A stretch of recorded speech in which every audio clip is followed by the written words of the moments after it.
Hello everyone, I welcome you all on my YouTube channel Krishi Valley. Today's video is all about the questions related to the IFCO exam. अभी recently IFFCO में post आई है agriculture के लिए, agriculture graduate trainee की 2022 में। ये जो questions हैं इस वीडियो में जो हम कवर करेंगे वो इस पोस्ट से रिलेटेड होंगे और ये क्वेश्चंस बेस्ड हैं प्रीवियस ईयर के क्वेश्चन पेपर्स में। Means we are here to practise some questions based on the previous year questions. तो जो प्रीवियस ईयर था यानी 2020 और उसके बाद के जो क्वेश्चंस थे वो हम यहाँ पे कवर करेंगे so that you get an idea about the questions related to the IFFCO exams. तो अगर चैनल पे नए हैं और सब्सक्राइब नहीं करें तो प्लीज़ चैनल को सब्सक्राइब करें और वीडियो को लाइक ज़रूर करें और बेल आइकन को प्रेस करें। So let get start the video with questions. Let's start with question number 1। First question is biosecurity is the protection of plants and animals from which of the following. यानी biosecurity में हम plants animals को जो protection provide करते हैं वो किससे relate रखता है, किससे प्रोटेक्ट करते हैं? Diseases, human exploitation, environment. यहाँ पे जो राइट आंसर है दैट इज़ एनवायरनमेंट। बायोसिक्योरिटी जो रिलेट करती है वो एनवायरनमेंट से रिलेट करती है। Next question, which can lead to social change? Options are caste, education, tradition. तो सोशल चेंज जो है वो किसकी वजह से क्रिएट होता है? सोशल चेंज क्रिएट होता है एजुकेशन की वजह से। Education is the right answer.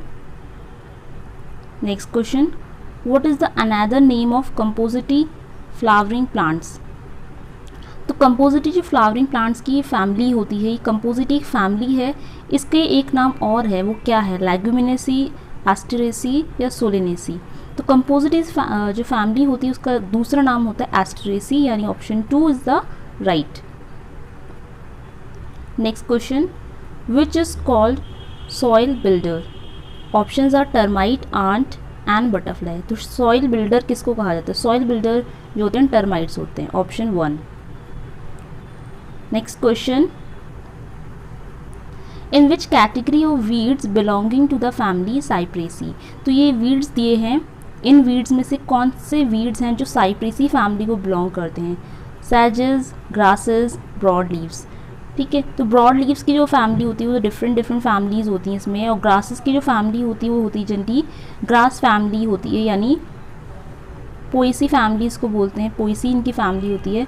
और जो सैजेस होते हैं, सैजेस की फैमिली होती है साइप्रेसी। तो यहाँ पे जो करेक्ट आंसर है कि कौन से वीड्स हैं जिनकी फैमिली साइप्रेसी होती है सैजेस। इसमें हमारे मॉथ आते हैं, जैसे साइप्रस रोटेंडर, साइप्रस मॉथ जो होते हैं वो इसमें आते हैं। Next question, leaf curl disease in chilli can be controlled by? तो चिली में बहुत ही मेजर डिसीज़ लगती है लीफ कर्ल डिसीज़, जो कि वायरस के थ्रू लगती है, और इसको हम कंट्रोल कैसे कर सकते हैं? Options are spray less water, raise barrier crop, put manure. तो देखो, चिली में जो लीफ कर्ल लगता है वो लगता है वायरस के थ्रू, और वायरस की जो बीमारी होती है इनको फैलाने का जो काम करते हैं वो करते हैं वैक्टर। और जनरली जो वैक्टर होते हैं ये कौन होते हैं? ये होते हैं हमारे इंसेक्ट्स। इंसेक्ट यहाँ पे वैक्टर का काम करते हैं।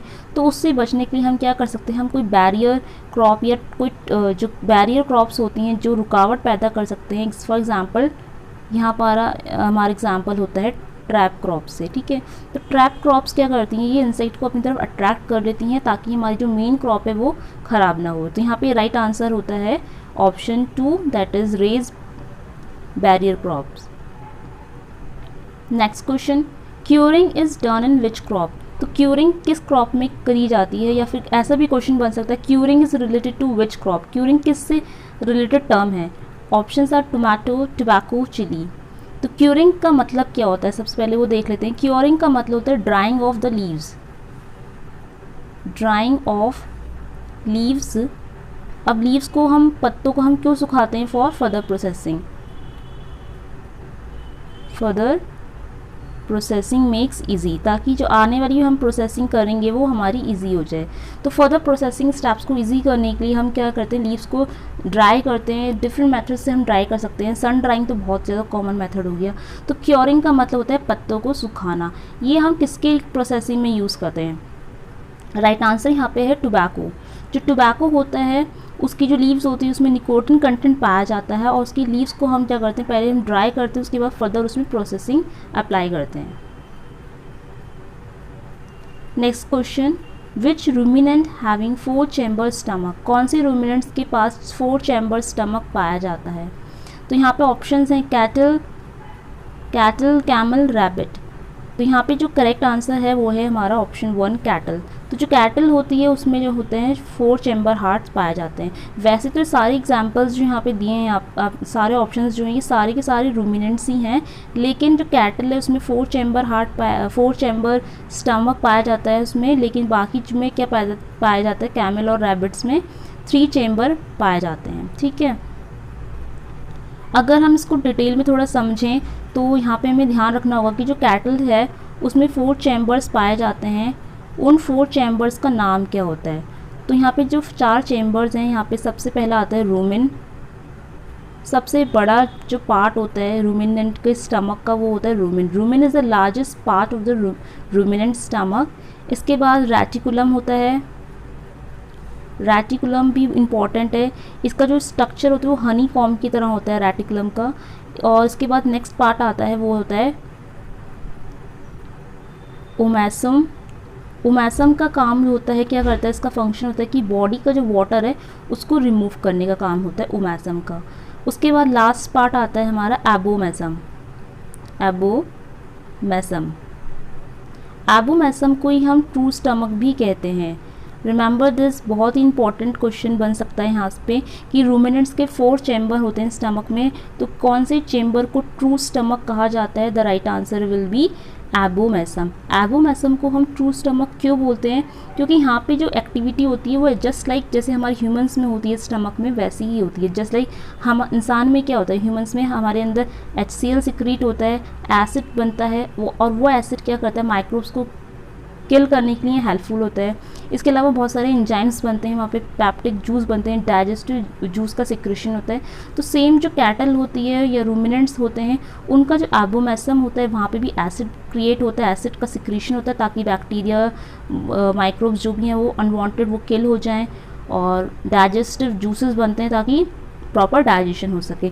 तो एबोमेसम को यही रीज़न है एबोमेसम को ट्रू स्टमक कहा जाता है।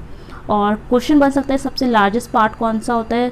तो होता है rumen. Rumen is the largest part of the reticulum ruminant stomach. ठीक है, तो यहाँ पे जो राइट आंसर है पूछा गया है कि 4 चैम्बर स्टमक किस में पाया जाता है, तो वो पाया जाता है कैटल में। बाकी जो रूमिनेंट्स हैं जैसे कैमल हो गया, रैबिट हो गया, इनमें सिर्फ 3 चैम्बर्स ही पाए जाते हैं।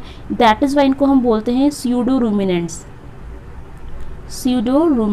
ये ट्रू रूमिनेंट्स में नहीं आते, इनके लिए टर्म यूज़ हो रहा है स्यूडो रूमिनेंट्स। इसमें सिर्फ 3 चैम्बर ही पाए जाते हैं। अब देखो 4 चैम्बर के नाम हमने देख लिए, रूमिन, रेटिकुलम, ओमैसम, एबोमेसम। तो कैमल में जो 3 चैम्बर होते हैं इसका मतलब उसमें एक मिसिंग है। तो क्वेश्चन बन सकता है कि कैमल के 3 चैम्बर में से कौन सा एक चैम्बर मिसिंग है? That answer is omasum. यहाँ पे कैमल में ओमैसम नहीं पाया जाता। तो वही क्वेश्चन था कि 4 चैम्बर स्टमक किसमें है, तो आंसर है यहाँ पे cattle. Next question, which of the following is one of the important fertiliser produced in India? यानी बहुत सिंपल क्वेश्चन है कि इंडिया में कौन सा फर्टिलाइजर बहुत ज़्यादा प्रोड्यूस होता है। ये तो बहुत सिंपल क्वेश्चन हो गया, आंसर है यहाँ पे इसका यूरिया। यूरिया एक नाइट्रोजन फर्टिलाइज़र है जिससे नाइट्रोजन प्रोड्यूस होती है, और इसमें कितनी नाइट्रोजन प्रोड्यूस होती है? 46% नाइट्रोजन के लिए बहुत ज़्यादा फेमस फर्टिलाइज़र है इंडिया में, नाइट्रोजन फर्टिलाइज़र है ये। Next question, who coined the term mitosis? Mitosis क्या होता है? एक तरह का सेल डिवीजन होता है, इसमें जो सेल्स होते हैं वो अपने आप को डिवाइड करते हैं, सेल डिवीजन होता है इसमें। और ये जो शब्द है माइटोसिस ये किसने कॉइन करा है? ऑप्शन हैं J.V. Liebig, Fleming, Murray. तो माइटोसिस शब्द दिया है फ्लेमिंग ने। इंपॉर्टेंट क्वेश्चन है, फ्लेमिंग ने दिया है माइटोसिस शब्द। माइटोसिस के बारे में आपको पता होना चाहिए, तरह का सेल डिवीजन होता है, इसमें डिफरेंट सेल्स के डिवीजन की साइकिल्स चलती हैं, प्रोफेज, मेटाफेज, एनाफेज, इस तरह से। Next question, what happen when excessive nitrogen added in the soil system? जब ज़्यादा अधिक नाइट्रोजन ऐड होगी तो क्या हो सकता है? सॉइल एसिडिफिकेशन, सॉइल डीके, या affects microbial activity? Right answer option 3, affect the microbial activity. Next question is smallest insect order is? Insect के जो ऑर्डर होते हैं उसमें सबसे स्मॉलेस्ट ऑर्डर कौन है? Options are Zoraptera, Coleoptera, Isoptera.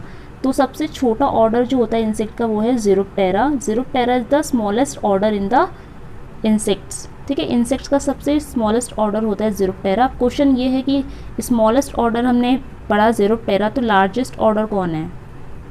दोनों ही हमको जानने होंगे। स्मॉलेस्ट ज़िरोप्टेरा होता है, लार्जेस्ट ऑर्डर होता है कोलियोप्टेरा। ठीक है, कोलियोप्टेरा जो है लार्जेस्ट ऑर्डर होता है इंसेक्ट का और ज़िरोप्टेरा स्मॉलेस्ट ऑर्डर होता है। नेक्स्ट क्वेश्चन है, aroma in apple is due to. Apple का एरोमा किसकी वजह से आता है?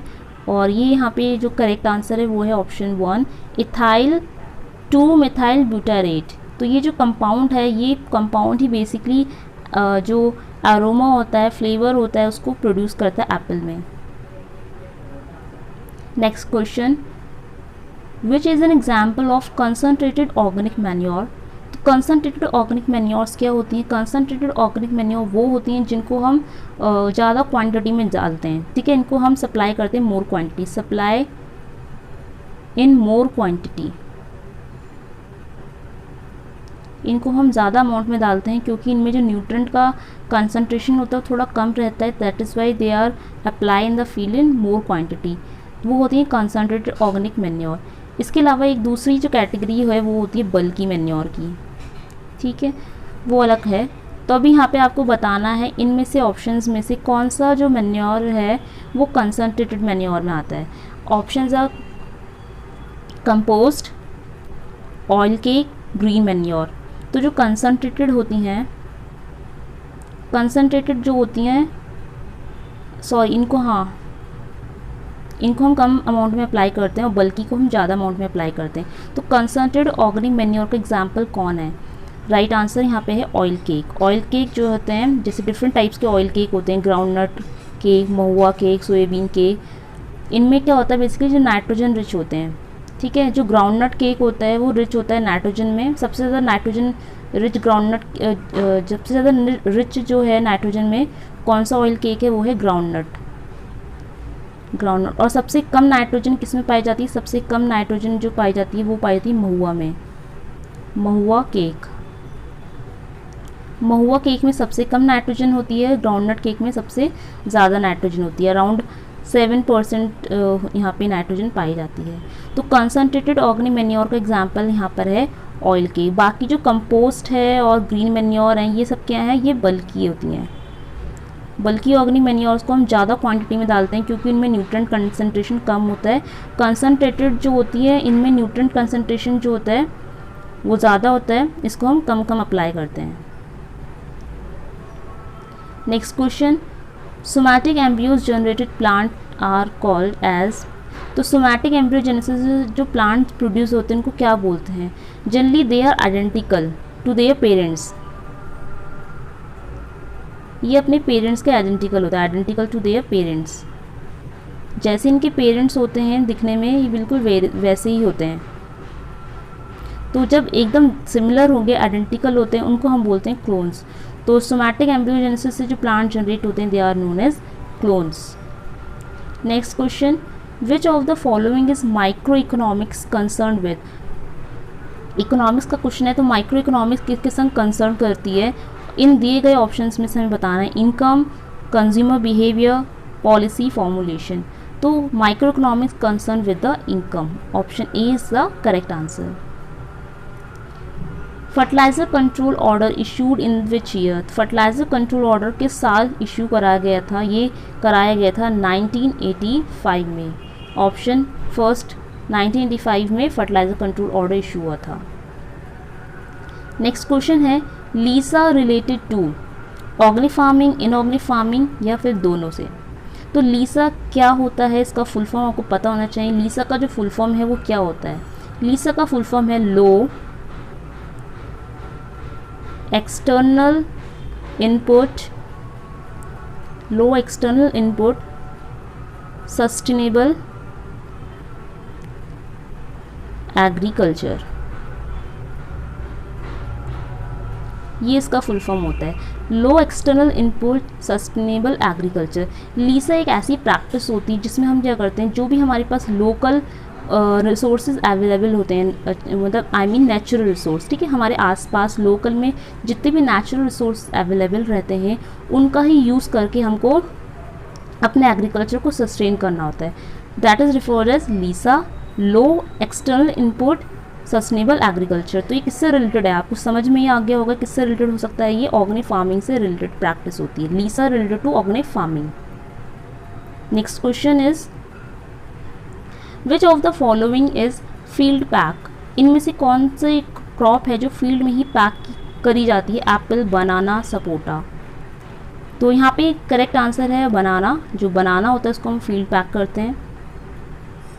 Next question, among the following which gas is produce in maximum concentration in the atmosphere.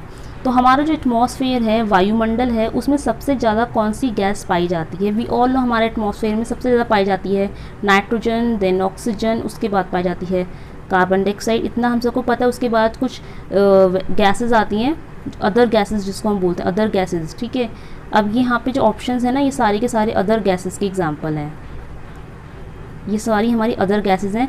Plus ये सारी की सारी कैसी गैसेस हैं, दे आर इनर्ट गैस।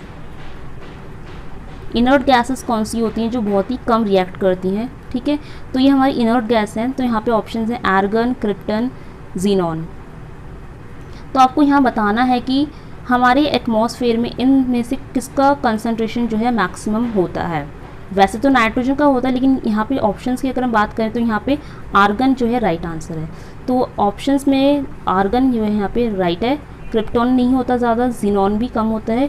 इन सब के कंपैरिजन में आर्गन जो है हमारी ज़्यादा होती है, लेकिन एक्चुअल में देखा जाए तो नाइट्रोजन होती है, फिर ऑक्सीजन आता है, फिर कार्बन डाइऑक्साइड आती है, उसके बाद आर्गन आती है। ओके, तो here right answer is argon. So guys, if you like the video then hit the like button, and thank you for watching the complete video, and don't forget to subscribe this channel.